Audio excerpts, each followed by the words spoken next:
bangunan itu bergetar. Seng di sekitar gue karatan, berisik. Temen gue pingsan. Gue cuma bisa nutup mata dan teriak sekuat-kuatnya. Pas gue buka mata, gue udah di luar gang. Siang bolong. Temen gue dibawa warga. Dan kos Melati kosong lagi. Beberapa hari kemudian, gue cari arsip lama. Gue nemu berita kecil tahun 90-an. Kebakaran kos di gang itu. Banyak mahasiswa mati terkunci. Penjaga kosnya seorang perempuan. Namanya bukan Bu Ratna. Namanya Ratmi. Dan dia ikut terbakar, tapi jasadnya nggak pernah ditemukan. Sejak itu, gue percaya satu hal. Kos Melati bukan nyari penghuni. Dia nyari pengganti penjaga. Dan yang bikin gue nulis cerita ini kalau sekarang. Tadi pagi, di depan pintu kos gue yang baru, ada daun mangga kering. Padahal, gak ada pohon mangga di sini. Dan di balik pintu kamar gue malam ini, barusan ada ketukan pelan. Tok, tok, tok. Kalau besok gue gak balas chat lo, mungkin kamar paling ujung itu akhirnya nemu penjaga baru. Gue blok nomornya. Tapi besoknya, nomor lain masuk. Lusa, nomor lain lagi. Isinya selalu pendek-pendek. Mas jangan lupa janji. Kamar itu dingin tanpa teman. Raka capek sendirian.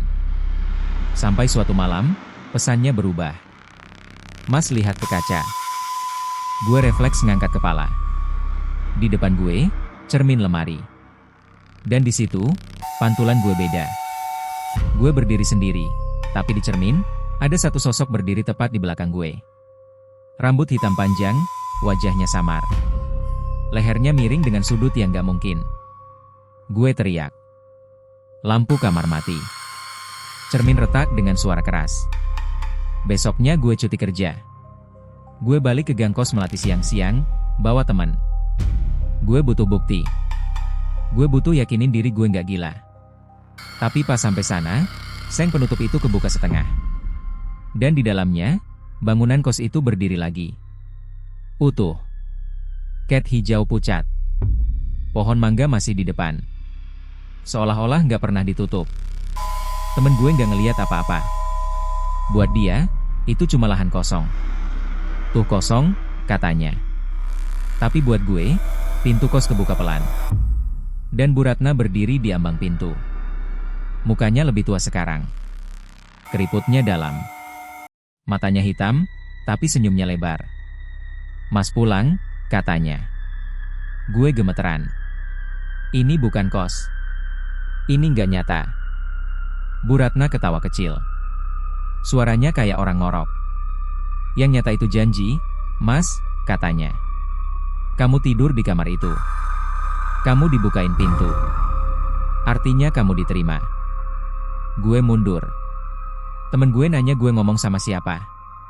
Tapi di telinganya, nggak ada suara apa-apa. Terus Bu Ratna bilang kalimat yang bikin gue hampir jatuh. Raka juga bilang mau pergi. Tiba-tiba pintu kamar paling ujung kebuka. Dari dalamnya, keluar Raka. Jalannya pincang. Lehernya bekas jeratan. Matanya kosong. Jangan percaya dia, katanya ke gue. Dia bukan ibu kos. Dan saat itu juga, suara perempuan itu muncul lagi. Bukan dari satu arah, tapi dari seluruh bangunan. Semua yang singgah, harus tinggal. Tiba-tiba, pintu kamar gue nutup sendiri. Keras. Lampu mati. Dalam gelap, gue dengar suara air menetes dari kamar mandi. Pelan, teratur. Terus ada suara kaki nyeret dari balik pintu kamar mandi. Mas. Suara cewek itu lagi. Kamu mau ninggalin aku juga? Pintu kamar mandi kebuka perlahan. Dari celahnya, keluar tangan pucat, kukunya panjang, hitam. Disusul rambut hitam basah, nempel di lantai. Tapi yang bikin gue hampir pingsan, di belakang sosok itu, berdiri seseorang lain. Cowok kurus, wajahnya pucat, matanya cekung.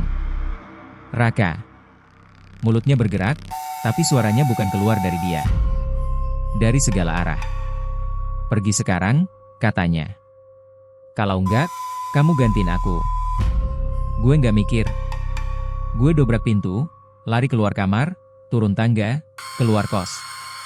Tapi pas gue nengok sebentar ke belakang, di lantai 2, jendela paling ujung kebuka. Bu Ratna berdiri di situ.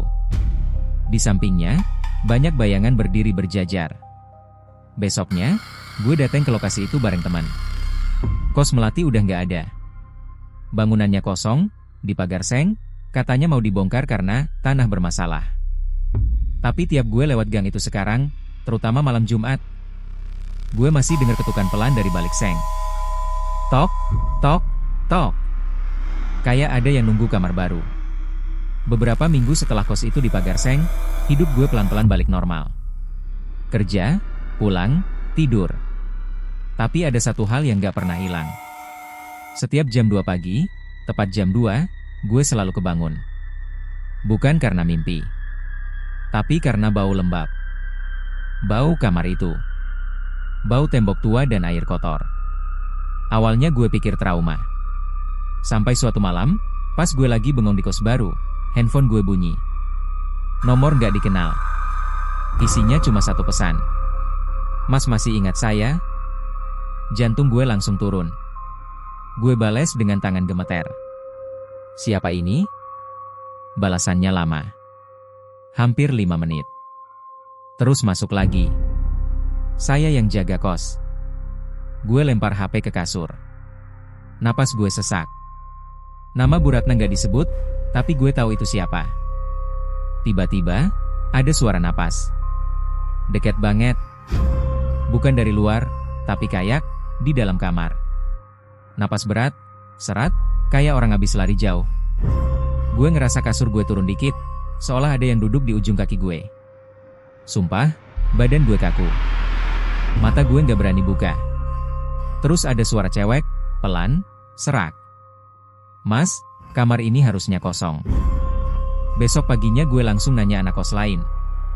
Mereka diam dulu, saling pandang, terus satu orang nyeletuk, Mas tidur di kamar ujung ya?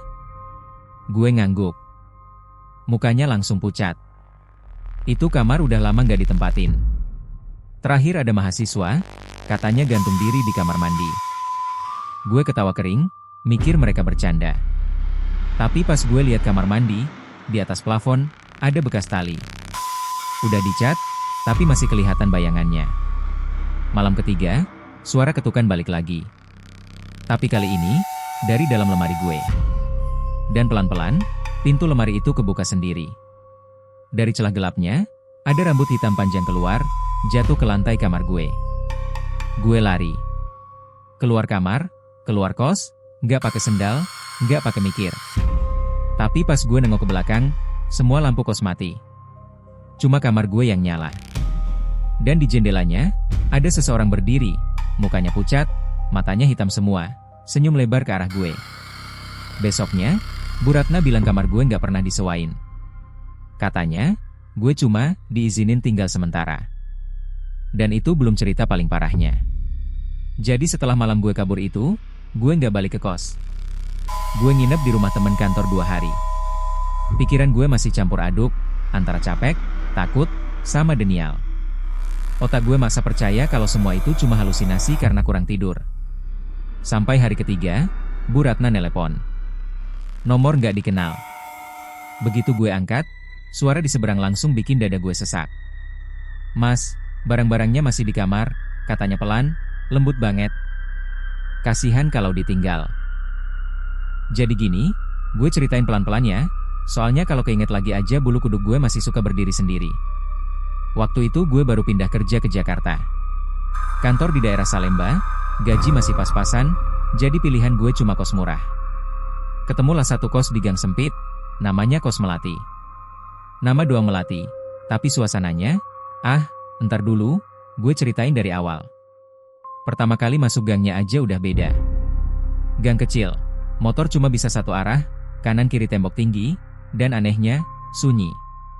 Padahal masih jam 6 sore, harusnya orang-orang pada pulang kerja. Tapi di situ kayak mati. Gak ada suara TV, gak ada anak kecil, bahkan burung aja gak kedengeran. Kos Melati ada di ujung gang. Bangunannya tua, 2 lantai, catnya hijau pucat kayak rumah sakit lama. Di depannya ada pohon mangga gede, tapi daunnya jarang, kayak setengah mati. Ibu kosnya, Bu Ratna, senyum terus dari awal sampai akhir, tapi senyumnya tuh nggak nyampe ke mata. Kamarnya tinggal satu, Mas, katanya. Kamar paling ujung. Murah. Nah, di situ harusnya gue curiga. Kamar paling ujung, lantai 1, dekat kamar mandi. Tapi waktu itu logika gue kalah sama dompet.